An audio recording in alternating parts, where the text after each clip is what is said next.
Hi, today we're going to be talking about understanding rational numbers, and this is actually a 7th grade standard. So go ahead and open up your notebook to page 19, and you can put today's date at the very top, which is October 14th. Okay, and then the lesson is titled, we're in topic 1, lesson 2, 7th grade, and it is understand rational numbers. And I'm going to put 7th in parentheses. That way, when you guys look back at your notes, you know that this is topic 1 from 7th grade, not from 6th grade, because we've done both of them now. So last time in our notes, we defined what a rational number is, but I also want to talk about whole numbers and integers and just make sure that we have a definition for those kinds of numbers so that we know the differences. So let's start with a whole number.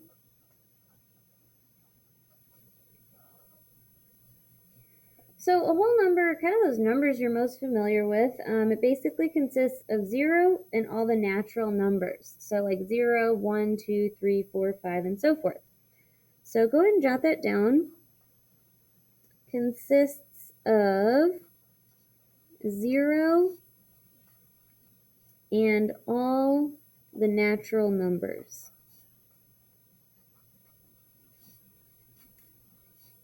And in parentheses, I'm going to list out what those would be. So like 0, 1, 2, 3, and so forth. Okay, so those are whole numbers. We also have numbers that are called integers, which we're going to be working with a lot more in the near future.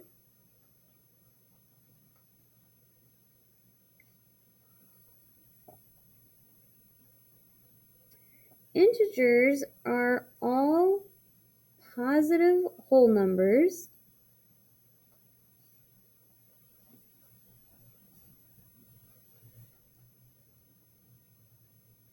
and their opposites.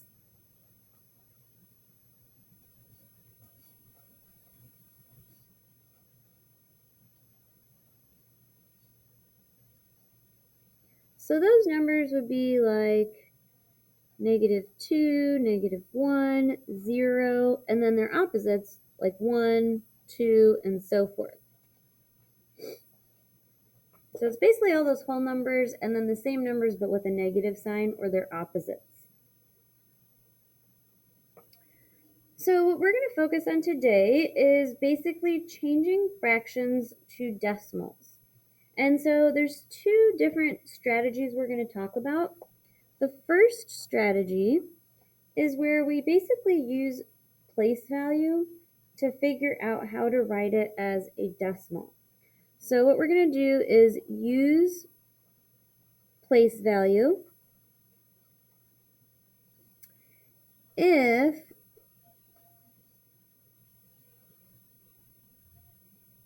the denominator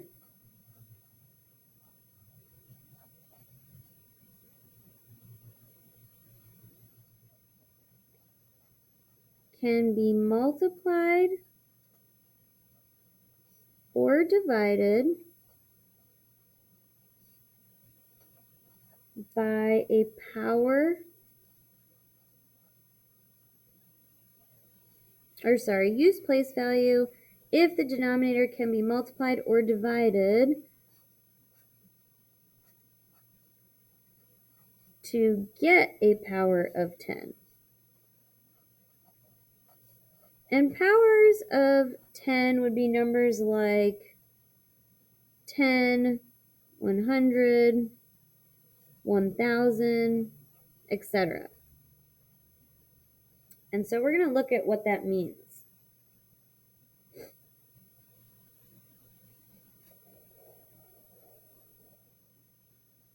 So for example, let's say I have the fraction 5/20. If I can multiply or divide my denominator by something to get to a power of 10, like 10, 100, 1000, etc., then that's going to help me write this as a decimal. So for example, for 20, I know that I could multiply 20 by 5, and I'm going to get a power of 10, which is 100. Well, to keep this fraction equivalent, I'm going to do the same thing to the numerator. And so I can see that that's equivalent to 25 hundredths. Well, the nice thing about powers of 10 is that those are also our place values. So if I have 25 hundredths the fraction, I can write that as 25 hundredths the decimal. And this, again, it works really nicely when your denominator can be multiplied or divided to get to a power of 10. Let's look at one more like that. If I have negative 128 over 2,000, doesn't matter that my fraction is negative, doesn't matter if it was positive, it still works the same way. So when I look at this, well, I think if I could just basically split this in half, I would get the denominator of 1,000, and that's a place value or a power of 10. So to do that, I'm going to divide by 2, and I'll do the same thing to my numerator. Don't forget your negative sign. And then 128 divided by 2 is 64. And 2,000 divided by 2 is 1,000. Okay, so now I have negative 64 thousandths. And so I just need to write that as the decimal negative 64 thousandths. So you want that last digit in the thousands place.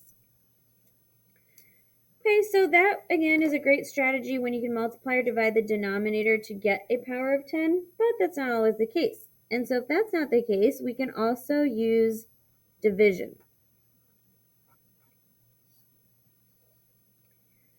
So with this strategy, let's say I have the fraction 5/8. Okay, my denominator 8, it's not a really friendly denominator in terms of getting it to a power of 10. And so if you remember before, we talked about how the fraction bar means the same thing as division. So I can think of this as 5 divided by 8.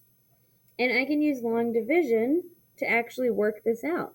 So I'm going to go ahead and write this out as 5. And I always like to write it as a decimal because I'm trying to change this to a decimal. So I've got 5 divided by 8. So first thing, so don't forget, I'm going to bring up my decimal point into the quotient. Sorry guys, I just realized you couldn't see that. And so I'm going to go ahead and divide. And I know 8 goes into 5 0 times, but 8 will go into 50 6 times. So 8 times 6 is 48. And if I subtract, I have 2 left over. Remember, we can't have remainders, so I just add a 0. That doesn't change the value, but it allows me to continue to divide. So now 8 goes into 22 times without going over. And I have 4 left over. Well, I've got to keep dividing because I have a remainder. So I'm going to bring another 0 down. And 8 goes into 45 times. And that leaves me with no remainder. And so I have my decimal equivalent of 625 thousandths. Okay, for this one here, my answer is called a terminating decimal.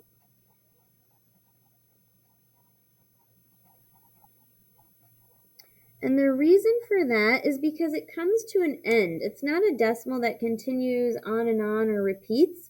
And so it terminates, comes to an end. So we call it a terminating decimal. Okay, we're going to look at a couple more examples. So I'm going to turn over to page 20.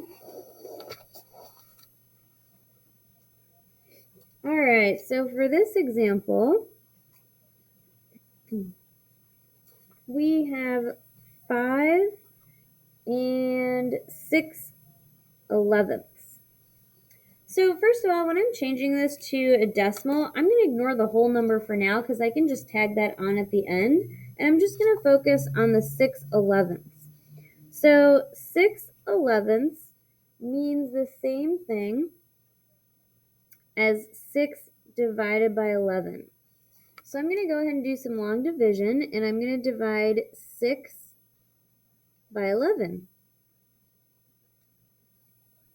So 11 goes into 6 0 times, but it goes into 60 5 times without going over. So if I multiply 11 times 5, that's 55. And I see I have 5 left over. Okay, so I have to continue dividing, so I'll bring another 0 down, or bring a 0 down. And now 11 goes into 50 4 times, which would give me 44. So if I subtract, I have 6 left over, so I'm going to continue to divide. And so now 11 goes into 65 times. Well, as I do this, hopefully you're starting to notice something. We have 5 left over. And if I bring down another 0, we're kind of going to start to see a pattern, right? Every time we do this, we kind of get the same remainders and we're getting the same numbers in our quotient. And we can see that this is basically going to go on over and over forever, 0.54545454 and so on, right? We can keep on going.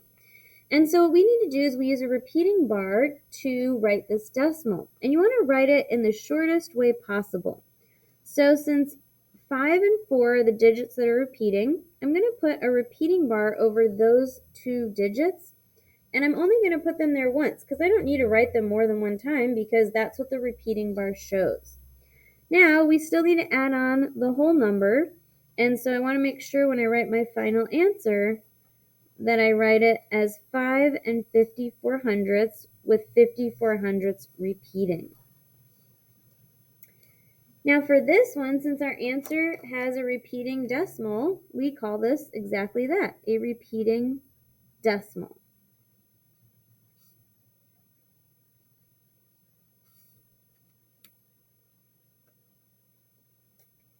Okay, we're going to try one more problem here, and this would be a good point where you could try this one on your own. We could pause the video, you could try it out, and then when you're ready, we can unpause.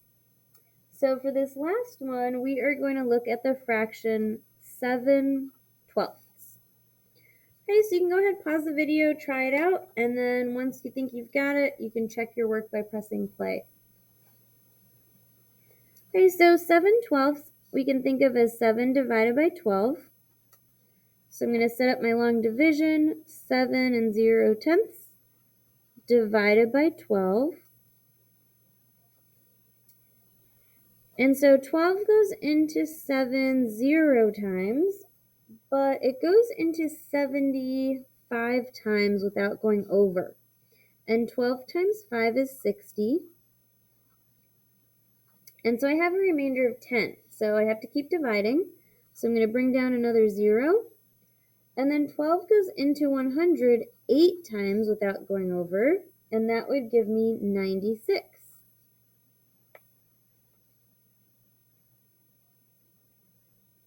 Okay, so if I go ahead and subtract, now I have 4 left over. So I've got to keep dividing. I'm going to bring down another 0. And 12 goes into 40 3 times, which would give me 36.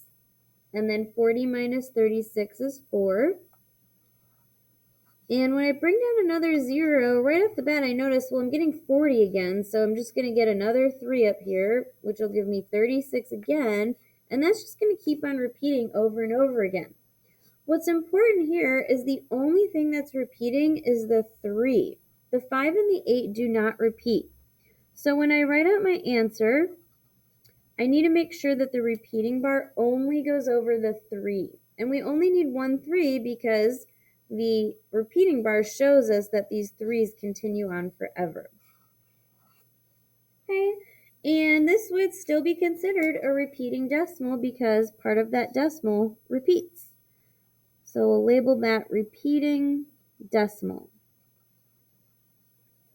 Okay, so today the big ideas here are knowing how to change fractions to decimals, knowing the difference between repeating decimals and your terminating decimals, And then also knowing the difference between rational numbers, which we talked about in our last lesson, whole numbers, and integers.